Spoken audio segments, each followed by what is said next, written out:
Welcome back to another reading and correcting with me, Kindar, the Tiger Writes, and Ty, the Tiger Supervisor. These are where I read a chapter from one of my stories and correct it as I go. If you want to listen to these live, it's every Tuesday morning, 8 a.m. Eastern Time on Twitch and YouTube. And if you are looking to support me, that is on my Patreon. Today, we are doing chapter 22 of The Technician's Fight. Jeremy moved on the dance floor, surrounded and often touched by a lot of other people. Someone would step before him, put their arms around his waist or over his shoulder, and they'd move to the music for a bit before moving on. Some danced with him longer, and he thought he saw hopes in their eyes, but eventually most moved on. There was a lot of changing of partners as part of Kelsirian's dancing, he noticed. When one stayed when one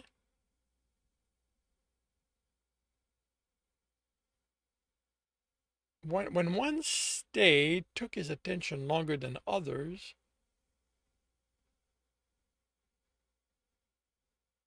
When one stayed, I guess this is a when one stayed took his attention longer than others, and effort followed. And here he experienced the biggest difference from the little he remembered of a handful of times he'd been convinced to go clubbing by his classmates. When he turned them down, they moved on. Male or female, it didn't matter. They approached him, stayed with him, which he was confident was in itself an indication of their interest, and when he didn't respond to that, asked if he was interested in going to a leisure alley with them, or back to their place. He politely turned them down, and they found someone else. He had this memory back during his university days of going to a club with a few people he considered friends, of a woman settling up to him while dancing, of staying with him through multiple songs, of how hungrily she looked at him. At one point, she asked him to leave with her. Not being interested, he told her he wasn't done dancing. She'd become insistent, belligerent. One of his friends had come to his rescue when she started chasing would-be, that would be a period, a dash here, would-be dance partners away. Jeremy was certain she'd been the exception, that a number of women had made offers and not made a fuss when he turned them down, but he didn't remember those. Well, he remembered that incident.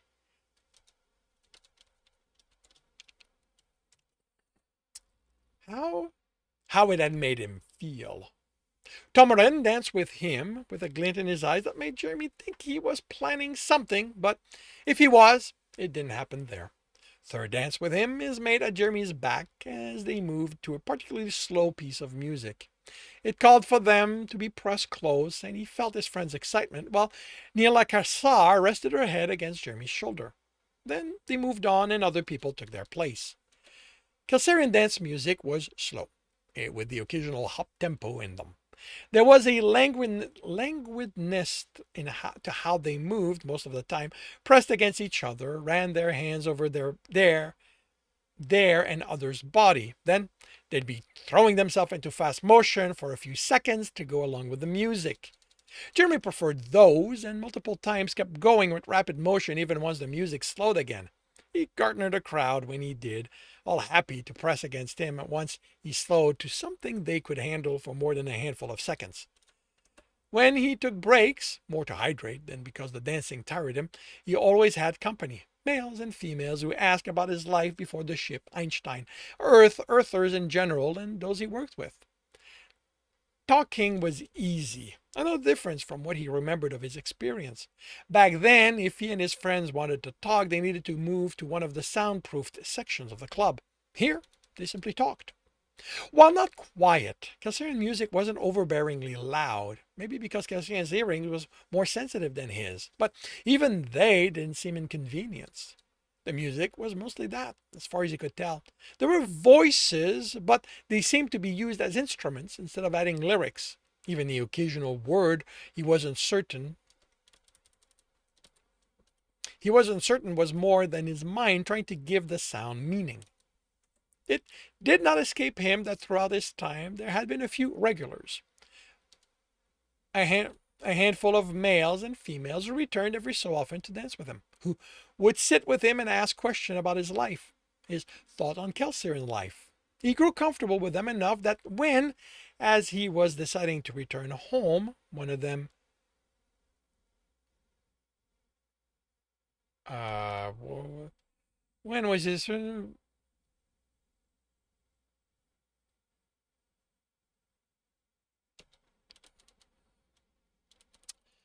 He grew comfortable with them enough that when, as he was deciding to return home,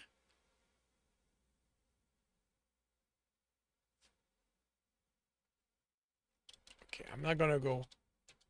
A shorter but muscular male suggested he could accompany him. Maybe that they could detour by an alley. Jeremy agreed. It was fun. They talked a bit more afterward, then dressed and headed a separate way. Are you sure this is allowed? Jeremy asked once they were in the exercising room. Shouldn't you clear this with my beta? I'm his alpha. Growl replied, if I want to see how your training is coming along, it's my prerogative. Isn't that what those performance reports he fills out after each of my training sessions are for? He dropped his jacket in a seat. Growl removed his chest. He told you about them? You know a lot of the hunter's procedures are public, right? I read them. I read about them. It's why I know it's just about unheard of for an alpha to bother with evaluating a lowly hunter like me. There's nothing lowly about you, Jer. Your beta has made that quite clear in his reports. Please tell me those don't include our sex life. His heart snorted through the laughter. I don't need second-hand experience for that. Jeremy smirked. How about you come at me? Growl returned the smirk. You're the one being evaluated. You come at me. Just remember, you asked for this. Jeremy rested on his back, his heart half draped over him, nuzzling his neck. I swear, if a recording of the sex we just had surfaces anywhere, I'm going to make people responsible pay. Growl chuckled. Private room, no emergency. If anyone hacks the system to get it, they'll be breaking a dozen laws. I'll make sure they pay. If you're not fast enough. If you're not fast enough, you get what I leave you. Growl licked his neck. Your beta wasn't lying. You have become something of a menace in a fight. There was nothing about you being all Sharavan-like, climbing over me to take me down.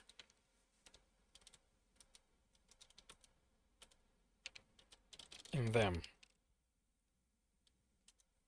He might not like that I'm getting training outside what he's giving me.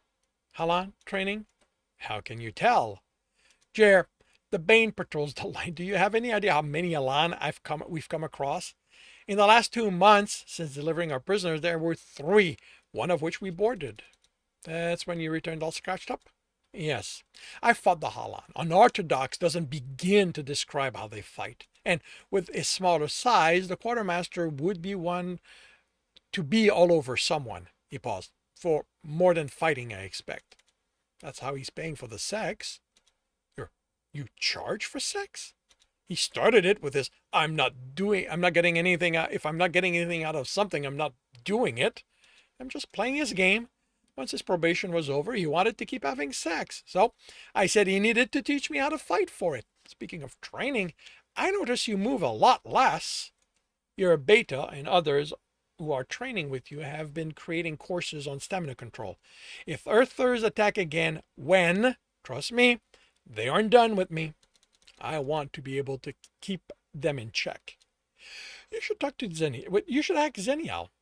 He's impressive with how little he needs to move until he's ready to take me down. And have to pay for his help? He's going to make shortening our names the price. Counter with having sex. You know he's going to jump at the chance to have sex with you. And then he's going to use that as an excuse to shorten my name. Jeremy licked the closest of Growl's ear. You really don't trust him, do you? Not with the history we have, and not about small things like this. In the seat, Jeremy's tablet buzzed. Shift starts in 2 hours. We should get cleaned up and head to work. Growl nipped his neck. 2 hours is more than enough time. Jeremy laughed. Why do you think I set it for 2 hours? Shower, now. We can have sex there. He and Proteros ran to their heatery. I said we wouldn't have enough time, his friend said. Fine, but you are the one who said we weren't leaving the leisure room until you finished me up. What kind of friend do you take me for? The best kind, the one who's willing to go hungry for my pleasure. He slowed as they entered the eatery and stepped into line. Next time I'm telling you no. Next time you're the one who's going to ask for us to miss food in favor of sex. The inside of his friend's ears were red well before they folded back in embarrassment. Look who decided who's joining us. Nialas de Resil Saltimar said. I thought you were going to be sustaining each other off sex from now on. Lorofremi Asserdian added. He doesn't orgasm enough to make that possible, Perteros replied. But I make up for it in volume. Grakirania Kirem Salniga Nirag narrowed her eyes at him. What happened to the Earther who turned redder when Jurak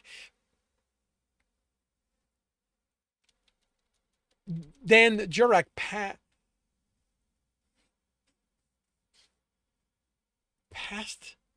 What happened to the Earther who turns redder and Jurak any time one of us talked about the sex we have? He became Kelsirian, Jeremy answered before eating. Alex sniffed at him as Jeremy sat before his console. I can extend my break if you want to spend a bit of time on the couch, engineer. Maybe once the shift is about to end. Right now, you have reports to go through.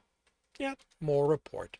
This was like doing the worst part of when he was working on Einstein, going over all the text report about the work they'd done for the scientists so he could attempt to predict the next disaster they were about to cause before they caused it. At least with these, he wasn't dealing with people trying to break the laws of physics in an attempt to get their names in scientific papers. Engineer. Third greeted him as Jeremy and Alex joined those already at the table. Beta. Alex greeted back. How are your new duties? I miss my old ones under you. Liar, Jeremy said, sitting next to his friend and rubbing his leg. I miss not having to train this one, his friend replied. I don't understand your problem. I find him to be perfectly tractable. I set him a task. He does it. He doesn't even complain anymore. I didn't do that often, Jeremy protested, to the laughter of the others. Once, Leah said, is all that is needed for the engineer to remember and bring it back any chance he has. Are you okay? He asked Gerani instead of playing to the barb. She was looking at her food morosely. He suspected the problem, but her muscle had lost a lot of definition over the last months. Enough, she attracted looks. She wasn't fat. Jimmy didn't know if healthy Kelsirians could be fat, but she now had a layer of the stuff softening her form. Medical is enforcing a controlled diet regimen, she replied. I'm not allowed anything sweet. You were warned to cut down, Thur said.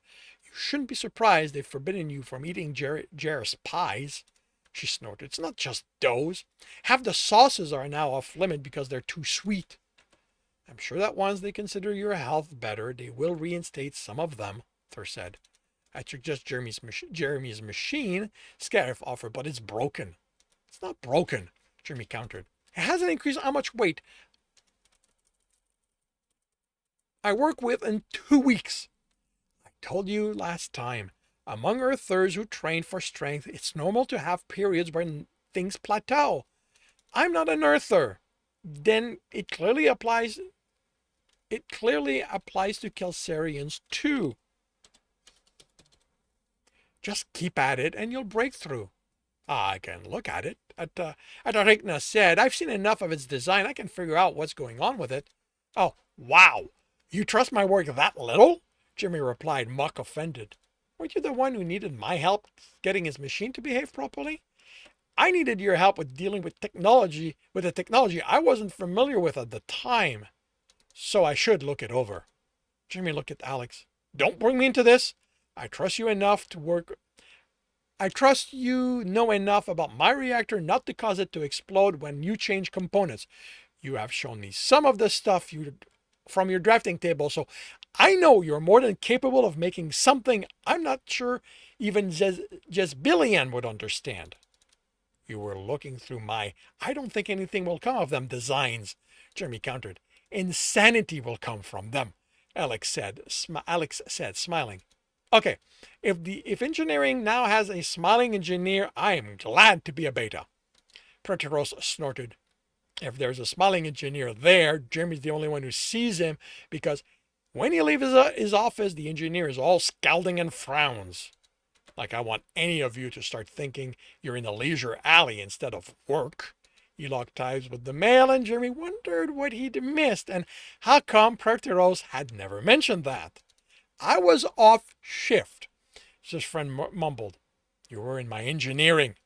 The least you could have done was invite him to take part, Thor said. Preteros' ears vanished in his fur. You are growing far too comfortable away from engineering, Beta. There has to be a benefit to all the reports I have to fill. Alex smiled. You might want to remember that I'm on the short name list on the short name basis with your alpha. Don't look at me, Jeremy preemptively said. I live and sleep with him. I make no claims as being able to control what he does. The males at the table stared at him. Clearly, Leha said, you have not considered threatening to withhold sex.